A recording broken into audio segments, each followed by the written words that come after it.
2016년 1월 1일 전 세계가 새해의 설렘에 취해 있던 그 시각 베이징의 중남해에서는 전 세계 첨단 산업의 심장을 정조준한 차가운 선전포고가 날아들었습니다.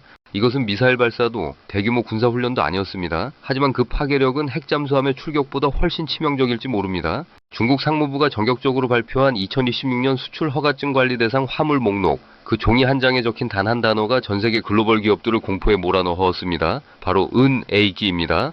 우리는 흔히 은을 금보다 못한 이인자 혹은 화려한 장신구의 재료 정도로만 생각합니다. 하지만 지정학적 관점에서 보는 은의 실체는 전혀 다릅니다. 은은 현대 문명을 지탱하는 가장 완벽한 전도체이자 인류의 에너지 패러다임을 바꿀 그린 뉴딜의 혈액입니다.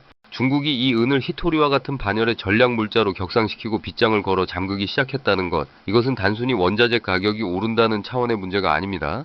이것은 중국이 전 세계 공급망이라는 인질의 목에 칼을 들이밀고 자신들이 설계한 새로운 질서에 복종할 것을 강요하는 거대한 체스판의 한 수입니다. 과연 중국은 왜 이 시점에 은을 선택했을까요? 그리고 일론 머스크는 왜 이 소식에 상황이 좋지 않다며 이례적인 경고를 내뱉었을까요? 오늘 자원전략국은 화려한 은색 광택 뒤에 숨겨진 피도 눈물도 없는 자원전쟁의 서막을 심층 분석합니다. 우리는 먼저 고정관념을 버려야 합니다. 여러분이 지금 이 영상을 보고 있는 스마트폰, 매일 사용하는 노트북, 그리고 도로를 달리는 전기차와 지붕 위의 태양광 패널에 이르기까지 은이 들어가지 않는 곳은 단 한 군데도 없습니다. 은은 지구상의 모든 금속 중 전기전도율과 열전도율이 가장 높습니다. 대체 불가능하다는 뜻입니다. 특히 4차 산업혁명의 핵심인 태양광 산업을 보십시오. 태양광 셀 하나하나마다 전기를 모으기 위한 은 페이스트가 필수적으로 들어갑니다. 현재 전세계 태양광 산업은 은 수요의 약 15% 이상을 잡아먹고 있습니다. 그런데 문제는 에너지 전환 속도가 빨라질수록 이 수요가 기하급수적으로 늘어난다는 점입니다. 전기차는 대당 약 20바 하덕에서 50개 은을 소비합니다. 자율주행 기술이 고도화될수록 은의 사용량은 더 늘어날 수밖에 없습니다. 중국은 이 점을 정확히 꿰뚫어 보았습니다. 전 세계 태양광 패널의 80% 이상을 생산하고 전기차 시장의 주도권을 쥔 중국이 이제는 그 제품들을 만드는 핵심 원료인 은까지 완벽하게 통제하겠다는 선언을 한 것입니다. 이것은 상대방의 산소호흡기 줄을 쥐고 흔드는 것과 같습니다. 너희가 탄소 중립을 외치며 태양광과 전기차를 늘리고 싶다면 이제부터는 베이징의 허락을 받아야 한다는 무언의 압박입니다. 이번 조치에서 우리가 특히 주목해야 할 지점은 중국이 발표한 나시오 세계 기업의 명단입니다. 중국은 무작정 수출을 금지한 것이 아닙니다. 2022년부터 2024년까지 꾸준히 은을 수출해온 실적을 증명하고 엄격한 국가 기준을 통과한 나주 4개의 기업에만 수출 허가권을 부여했습니다.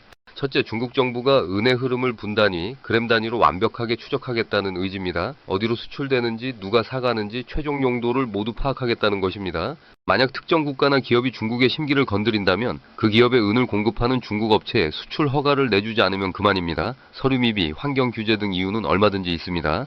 둘째, 이것은 글로벌 공급망의 중국 의존도를 고착화하는 전략입니다. 은은 채굴도 중요하지만 산업용으로 쓸 수 있게 만드는 정제 및 가공 능력이 핵심입니다.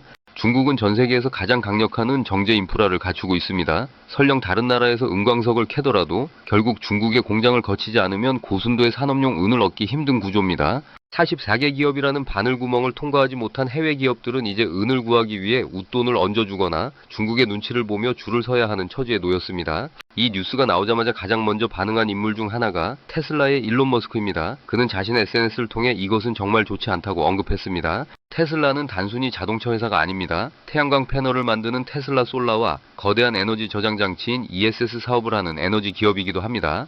전기차 배터리 내부, 태양광 패널의 전극 등 테슬라의 모든 핵심 공정에는 은이 스며들어 있습니다. 중국의 통제는 테슬라의 생산 단가를 높이거나 공장을 멈출 수 있습니다. 이미 은 가격은 지난 1년 사이 150%나 폭등했습니다. 중국의 이번 발표는 불붙은 시장에 기름을 부은 격입니다. 미국 정부 역시 당혹감을 감추지 못하고 있습니다. 사실 미국은 이미 작년 말 은을 국가 안보의 필수적인 핵심 광물 목록에 공식 추가했습니다.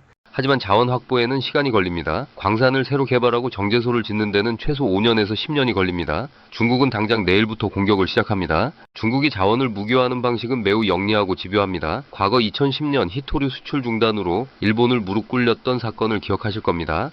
중국은 텅스텐, 안티몬, 갈륨 등에 이어 마침내 2026년에 첫 타자로 은을 선택했습니다. 은은 통화적 성격과 산업적 성격을 동시에 지닌 유일한 존재입니다. 달러 패권에 도전하는 중국 입장에서 은을 장악한다는 것은 경제적 이익뿐만 아니라 금융시장에서의 영향력까지 확대하겠다는 고도의 계산입니다. 과거 19세기 영국이 아편을 통해 중국에 은을 갈취했던 역사를 떠올려 보십시오. 중국 공산당에게 은은 서구 열강에 당했던 치욕의 역사이자 다시는 빼앗겨서는 안 될 국부의 상징입니다. 만약 이은 전쟁이 장기화된다면 어떤 일이 벌어질까요? 첫 번째 시나리오는 인플레이션의 역습, 이른바 그린플레이션입니다. 재생에너지를 만드는 비용이 너무 비싸지는 모순에 빠지게 됩니다. 이는 소비자들의 지갑을 얇게 만들고 전 세계 경제 성장을 둔화시킬 것입니다. 두 번째는 기술 패권의 재편입니다. 자국 내에서 저렴하게 은을 공급받는 중국 기업과 높은 비용을 감당해야 하는 한일미 기업의 격차는 극명해질 것입니다. 세 번째는 지정학적 충돌의 심화입니다. 미중 간의 자원 외교 전쟁이 호주, 캐나다, 중남미 등에서 격렬하게 벌어질 것입니다. 우리 대한민국은 어떻게 해야 할까요? 대한민국은 IT 강국이지만 은을 전량 수입에 의존하고 있습니다. 은이 없으면 단 하루도 공장을 돌릴 수 없는 나라입니다. 중국의 이번 조치는 거대한 경고장입니다. 우리가 자랑하는 삼성전자, SK 하이닉스, 현대차 등 거인들이 작은 변수 하나에 흔들릴 수 있다는 취약성이 드러났습니다. 공급망의 다변화는 이제 선택이 아닌 생존입니다. 단순히 물건을 사오는 차원을 넘어 해외 광산 지분을 확보하고 직접 채굴하는 자원 외교로 패러다임을 바꿔야 합니다. 또한 도시광산 산업을 육성해야 합니다. 폐휴대폰이나 폐가전에서 은을 추출하는 리사이클링 기술은 이제 환경 보호를 넘어 자원 안보입니다. 마지막으로 은을 대체할 수 있는 신소재 개발에 박차를 가해야 합니다. 이것은 언젠가 올 수밖에 없는 자원 봉쇄의 시대를 대비하는 유일한 기술적 방패입니다. 지도를 펼쳐놓고 보십시오. 중국이 긋고 있는 자원의 선들이 어떻게 세계 경제를 포위하고 있는지 보이십니까? 이제 그들은 자신들만의 룰로 게임판을 갈아엎으려 합니다. 오늘 은의 이야기는 시작일 뿐입니다. 확실한 것은 자원이 무기가 되는 시대, 지정학적 리스크가 기업의 재무제표보다 중요해진 시대가 도래했다는 점입니다. 우리는 이제 질문을 바꿔야 합니다. 내일 은값이 얼마일까? 가 아니라 중국이 은을 잠갔을 때 우리는 무엇을 내줄 준비가 되어 있는가? 라고 말입니다. 이 전쟁에서 끝까지 살아남기 위해 우리가 가져야 할 무기는 단 하나, 바로 통찰입니다. 지금까지 자원전략국이었습니다.